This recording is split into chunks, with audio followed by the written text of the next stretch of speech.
देवांश है और आज मैं एक टास्क करने जा रहा हूँ जो है कंट्रोल इमोशन का, और उसमें मैं सैड इमोशन को करने जा रहा हूँ कंट्रोल। ठीक है।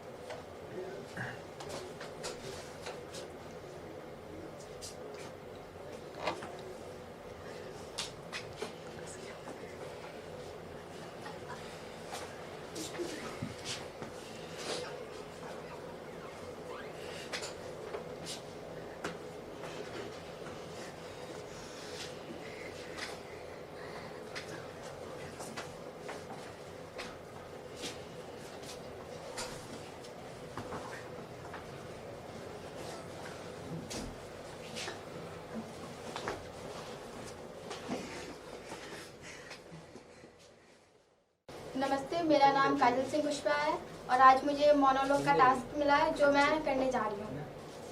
अरे दीदी उधर तो लगाओ, उधर तो आप ही लगा लो ना, दीदी इधर लगाओ, दीदी उधर लगाओ। तनख्वाह उतनी दे दो 5000, इधर झाड़ू लगा दो, उधर झाड़ू लगा दो। आपको टाइम पे हर चीज चाहिए। साइड हट जाओ, मुझे झाड़ू लगाने दो। दिमाग खराब करके रख दिया। 4 घरों में जाओ और इन्हें बिल्कुल भी तमीज नहीं है बात करने की। ऐसे बात करते हैं कि इन्हें हमें खरीद लिया हो। क्या ही कर सकती हूँ मैं। एक तो पति है शराबी जुगाड़ी, क्या ही करूं मैं। उसको मत होता है कि मार के उसको नदी में बहाऊं।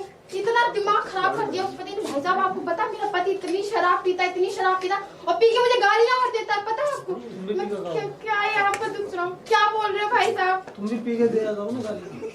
अब बताओ, मेरे 2 छोटे छोटे बच्चे हैं भाई साहब, आप ऐसी बातें कर रहे हो। आपको शर्म नहीं आती है। एक औरत से ऐसी बात की जाती है। साहब अपने दोस्त को समझा लो। अरे आया कोई, देखो यार कौन है गेट पे। कोई काम के नहीं है, मुझे ही देखना पड़ेगा। नहीं सुनना तुम्हारी मुझे बात। क्यों आई हो तुम यहाँ पे? क्या काम है तुम्हें यहाँ पे? चली जाओ तुम मेरी जिंदगी से। नहीं सुनना मुझे। क्यों सुनूं मैं तुम्हारी बात? तुमने मुझे मेरी सुनी थी। नहीं सुनना मुझे।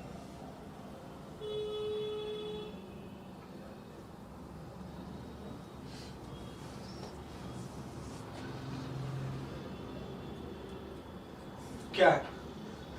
क्या बोलना चाहती हो? बोलो। मेरे पास वक्त नहीं है, और खास करके तुम्हारे लिए, तुम जैसों के लिए मेरे पास बिल्कुल भी वक्त नहीं है। अरे किस मुंह से मुझे बेटा कह रही हो? किस मुंह से तुम मुझे बेटा कह रही हो सुमित्रा देवी? बल्कि तुम तो जवान लड़कियों का जिस्म का धंधा करने वाली दलाल हो, दलाल। सॉरी अगर बुरा लगा हो तो। बल्कि तुम्हें तो जिस्म प्रोसेस करने वाली मलिका कहना चाहिए, मलिका। तुम्हें पता है सुमित्रा देवी, तुम्हारे हरम में आके जवानी सांस तो लेती है, लेकिन बाजार में जाके वही जवानी अपनी सांसें तोड़ देती है।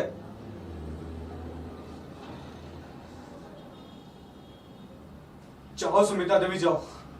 कहीं दुनिया वाले ये न कह दे एक बेटे ने मां का लिहाज नहीं रखा।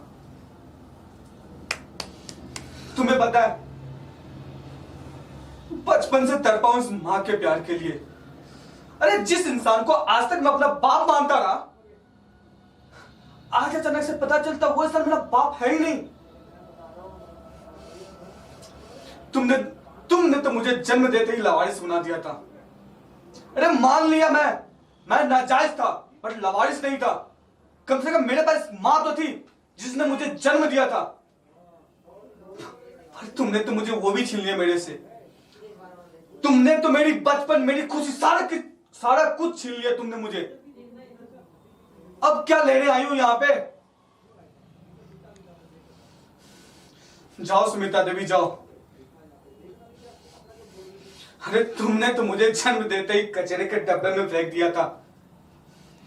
तुमसे बेहतर वो कचरा था। कुछ देर के लिए ही भले सही, पर उसने मुझे सहारा तो दिया था। पर तुमने क्या किया? मुझे जन्म दिया और फेंक दिया उस लवारिस की तरह। अरे मान लिया मैं एक नाजायज था, मैं मानता हूं मैं नाजायज औलाद था, पर लवारिस तो नहीं था ना। भले मेरे लाइफ में कोई नहीं था, पर एक माँ थी जिससे मैं प्यार कर सकता था, जिससे मैं बोल सकता था। अरे मेरे भी शौक थे।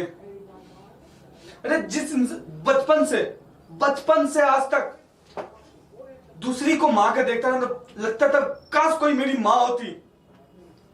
अरे भले कैसी भी थी तो माँ ही ना, माँ ही थी ना तुम। रोते हुए रोज आना इन बातों पे। फिर क्यों?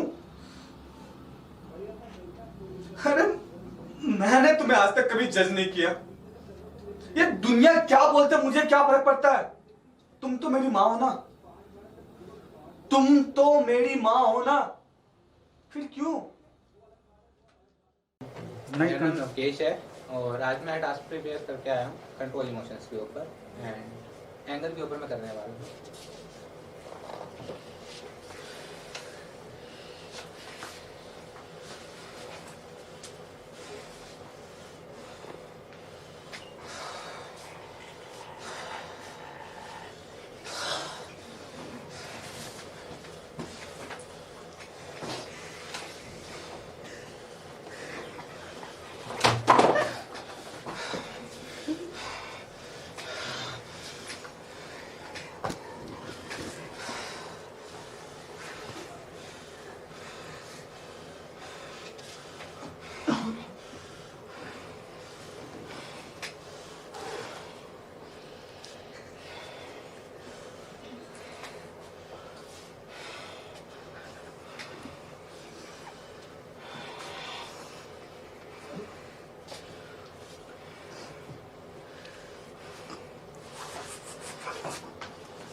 नमस्ते, मेरा नाम नाजिया है और आज का मेरे को टास्क मिला है, मेरे को एक मोनोलॉग को प्रेजेंट करके दिखाना है। Thank you. अंकल जी नमस्ते। वो ये मिठाई का डब्बा मेरे बाबूजी ने भिजवाया है, आज दिवाली है ना। हैप्पी दिवाली अंकल जी। नमस्ते अंकल जी। मेरे को नहीं जानते आप? मैं अपने बाबूजी की बेटी। अरे मेरे बाबूजी जो अनाथ आश्रम चलाते हैं, वो अनाथ आश्रम मेरे बाबूजी का ही तो है क्या? हाँ मुझे पता है, मेरे बाबूजी की कोई शादी नहीं हुई है, वो उन्होंने ही मुझे पाला है। जानते हो सब बोलते हैं कि मैं अनाथ हूँ और ऐसा कुछ नहीं है, मैं अनाथ नहीं हूँ। माना मैं अपने बाबूजी को रोड पे मिली, उन्होंने मुझे कभी इस चीज़ की कमी महसूस नहीं होती कि मैं एक अनाथ हूँ। उन्होंने मुझे पढ़ाया लिखाया, इतना काबिल बनाया। और आप भी बताओ ना, अनाथ तो वो होता है ना जिसका कोई नहीं होता, और मैं अनाथ कैसे हो सकती हूँ? मैं बहुत खुश नसीब लड़की हूँ कि मेरे साथ मेरे बाबूजी और वो ही मेरे बाबूजी हैं, उन्होंने मुझे पाला।